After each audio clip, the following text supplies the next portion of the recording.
çatdı gözlüğünə. Az deyin, gəldi.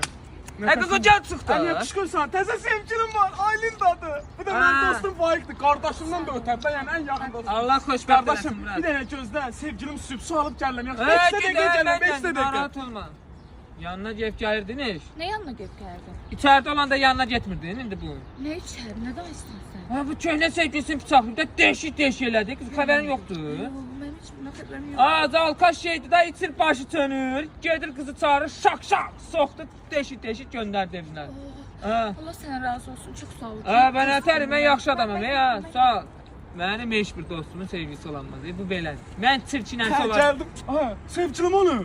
Köstəsən qaqa, sən gedən kimi bir dənə Range Rover gəldi. Kızı götürdü getdi. Kız dedi ki, mən rafon fırladıram onun əslində sevgilim. Allah haqqı. Niye belə olur həmişə? Həmişə niyə belə olur? Hə qaqa, sən qalan mən olacağam. Sən məndən bərk yapış.